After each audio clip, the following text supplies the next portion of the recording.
Quelle belle journée. La vie est belle quand on se simplifie les choses. Hein, quand on vit pour soi, quand on fait ce qui est nécessaire pour soi, quand on ne te casse pas trop la tête pour des choses sans importance. Le Créateur place des choses à notre portée. Il y a des choses qui nous appartiennent. Et des choses qui ne nous appartiennent pas. L'homme peut certes avoir tout ce qu'il désire s'il bosse très dur. Mais il y a des choses qui viennent très facilement, très naturellement. Vous ne forcez pas. Une clientèle, une source financière, de l'argent, certaines possibilités. Il faut savoir les reconnaître pour ne pas trop se tuer.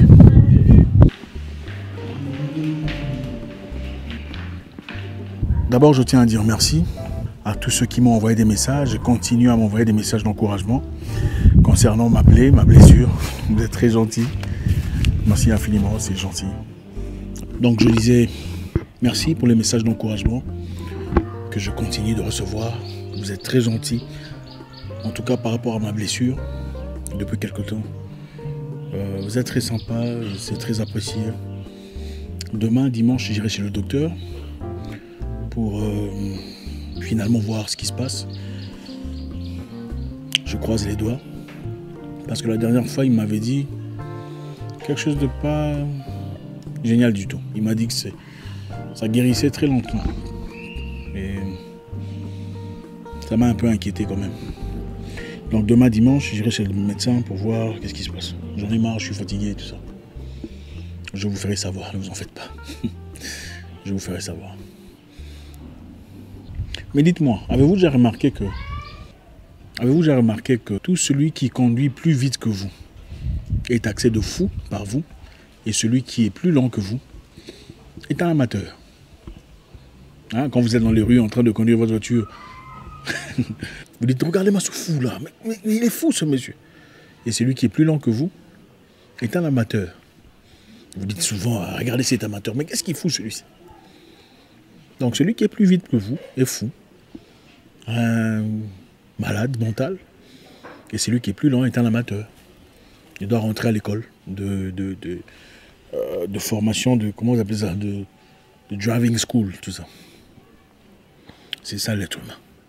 Avez-vous remarqué que l'être humain trouve intelligent ceux qui pensent comme lui et stupide ceux qui pensent le contraire? Ah oui, faites une inspection personnelle. Ceux que vous trouvez généralement intelligents sont des gens qui réfléchissent comme vous.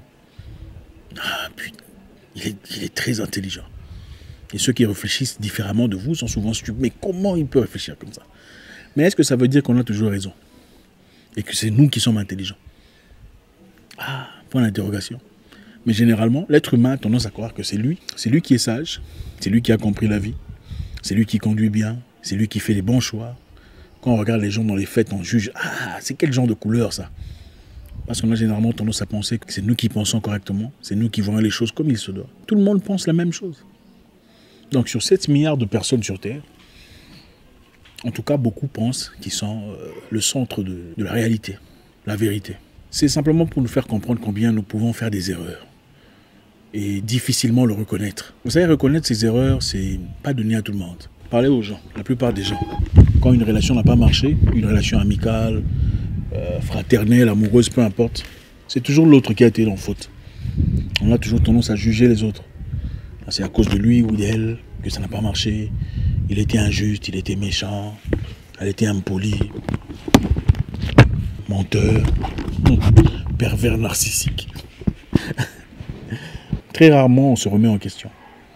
Parce qu'on a souvent tendance à penser qu'on était correct. Voilà pourquoi on a des tribunaux pour justement essayer de nous juger correctement. L'une des raisons pour lesquelles beaucoup de personnes sont en difficulté, c'est parce que nous ne savons pas comment vivre avec les gens. Et vivre avec les gens nécessite beaucoup de maturité émotionnelle. On a besoin des gens dans la vie pour avancer.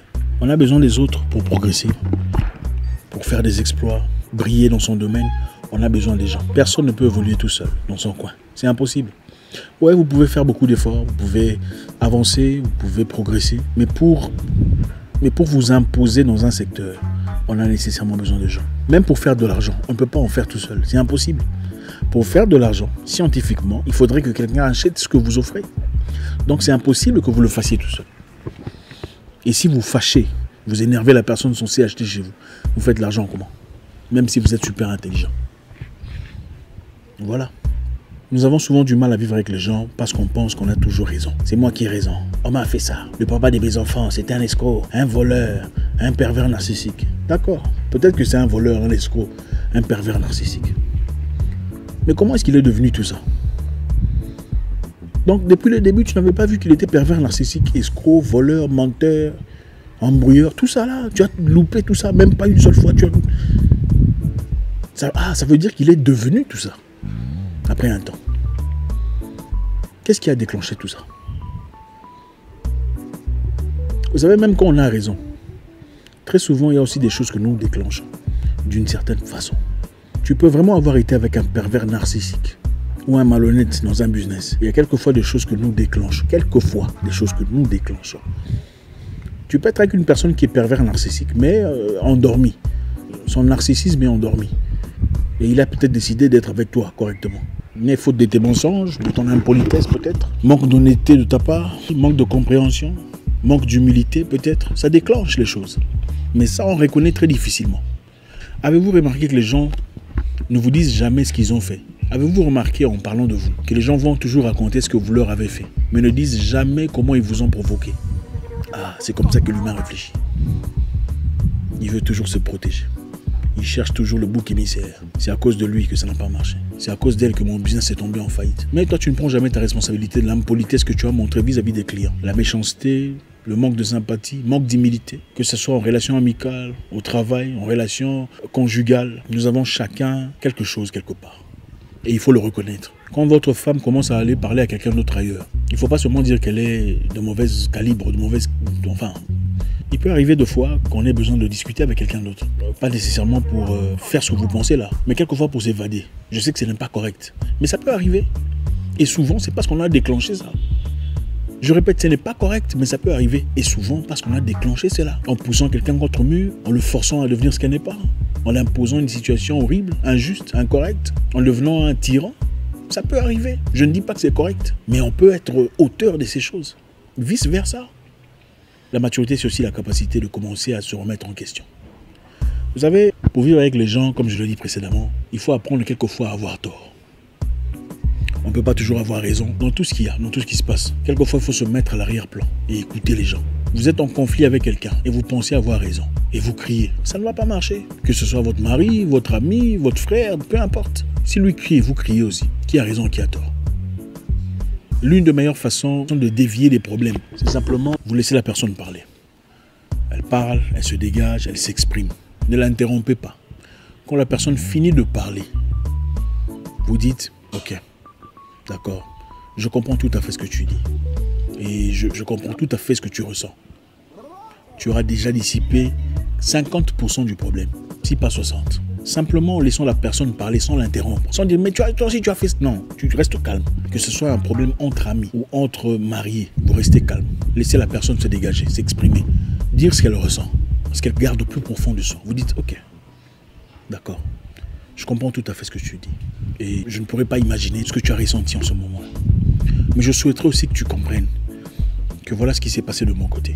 Voilà ce que j'ai ressenti, voilà ce que j'ai pensé. Et c'est comme ça qu'on s'entend. La raison pour laquelle beaucoup de gens ne se comprennent pas, c'est parce qu'ils ne s'écoutent pas. Beaucoup de gens écoutent pour répondre et pas pour comprendre. Et quand quelqu'un d'intelligent comprend que tu es en train d'écouter pour répondre et non pour comprendre, elle se fâche, elle s'énerve et elle change de direction. Écoutez, on aura toujours des problèmes avec les gens qui nous sont proches. Amis, frères, amoureux, on aura toujours des discussions, toujours des mésententes, toujours des discordances, toujours des différences. Mais la chose la plus importante, c'est montrer le respect vis-à-vis de l'opinion du prochain, même si son opinion semble être débile.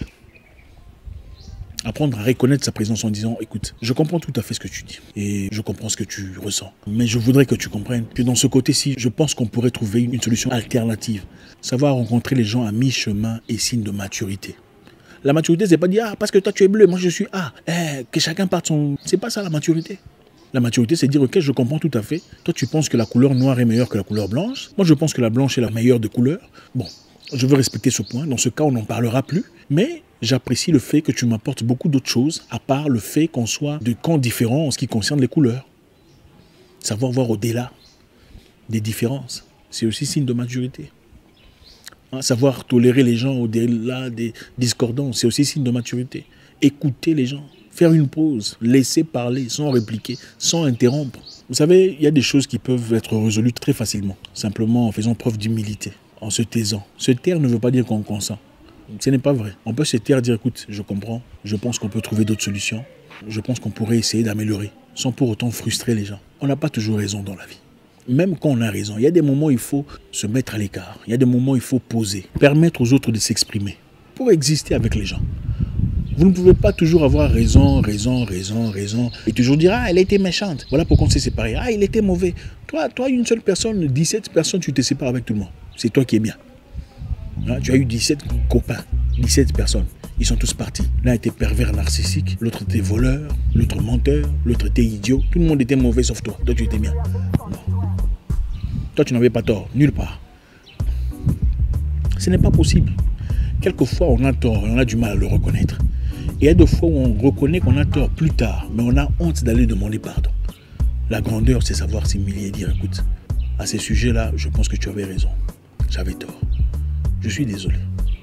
C'est aussi ça la grandeur. La grandeur, ce n'est pas toujours avoir raison. La grandeur, c'est reconnaître quelquefois, écoute, j'ai des insuffisances. Je pense qu'en ce qui concerne l'agriculture, je ne m'y connais pas trop. Je souhaiterais que quelqu'un de plus intelligent nous éclaircisse. C'est ça la grandeur. Toi, tu as toujours raison. Toutes les personnes qui sont venues dans ta vie avaient tort. Les entreprises qui voulaient travailler avec toi, les partenaires qui voulaient travailler avec toi avaient tous tort. Étaient tous mauvais, tous méchants, tous païens. Toi, tu es bien. Non. Pour vivre avec les gens, il faut savoir s'ajuster. On a besoin des gens, on a besoin d'amis. Et ça, c'est une capacité que nous, les Noirs, on a du mal à gérer. On ne sait pas comment être bien avec les gens. On sait comment faire la guerre. Quand c'est la guerre, nous sommes champions. Ah, lui, elle pense quoi d'ailleurs? Cette histoire-là m'appartient. C'est ça, là, on est merveilleux. Mais dire bonjour, comment ça va? Ça, on ne sait pas comment faire. Bonjour, mon nom est Candice. Ça, on ne sait pas comment faire. Ah, enchanté, belle chemise. Ça, on ne sait pas comment faire. On doit apprendre beaucoup de choses. Toujours un réel plaisir, je suis là. Coincé, mais pas mal à l'aise. Enfin, quand on a des gens comme vous, c'est difficile d'être mal à l'aise. Apprenons à nous remettre en question. Même quand on a l'impression d'avoir raison, il faut quelquefois se taire, écouter la perspective des autres et aussi une forme d'intelligence. On apprend en écoutant, ce n'est pas en parlant. Il faut écouter d'abord, comprendre pourquoi tu dis ça, comment tu dis ça, comment ça se fait que tu dis ça. C'est comme ça qu'on comprend les gens. Je suis désolé, excuse-moi, j'avais tort. Grandeur, je demande pardon, reprends-moi, grandeur. Il y a parmi vous des gens qui savent qu'il faut peut-être rentrer chez quelqu'un demander pardon pour recommencer une amitié. Mais l'orgueil est trop grand. La prétention est trop grande. Ça va diminuer ce que vous êtes. Ah, je peux pas. Vous laissez mourir des bonnes amitiés à cause de l'orgueil. C'est de la petitesse d'esprit. Allez demander pardon. Écrivez à votre pote là que vous regrettez.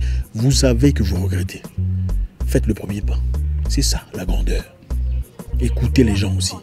Écoutez l'expérience des gens. Quand quelqu'un parle d'un sujet que vous maîtrisez, la grandeur, c'est aussi se taire. Écoutez. Même si la personne fait des fautes, la grandeur aussi, quelquefois, c'est se taire. Pour éviter de créer un environnement toxique, un environnement caustique. La grandeur, c'est aussi savoir corriger les gens dans un coin, là où il n'y a personne. Pour ne pas vouloir paraître plus grand que tout le monde. Parce qu'il y a des gens qui sont experts. Experts en correction en public. Quand il faut corriger en public, là, ce n'est pas comme ça qu'on fait ça. Là, il y a une faute. C'est un T, ce n'est pas S. Mais on pouvait faire ça en privé. On choisit de ne pas faire ça en privé. La grandeur, c'est dire, écoute mon cher, tu as bien fait, mais tu vois là, je pense que tu pourrais faire mieux si tu mettais un T à la place de S. C'est ça la grandeur. On ne peut pas parler de développement en Afrique sans parler de comportement. Parce que nous avons généralement des mauvais comportements. Et la grandeur, c'est le reconnaître. C'est bien de prier, nous prions, en tout cas nous prions tous, presque tous en tout cas. Mais la grandeur, c'est aussi dans le comportement. Toujours un réel plaisir d'échanger avec vous. J'espère que vous passez une excellente journée, un très bon week-end. Moi aussi d'ailleurs, je vais aller manger. Il y a tellement de la bouffe à manger là-bas. Je vous souhaite une excellente journée encore une fois. À très bientôt dans une nouvelle vidéo. Au revoir.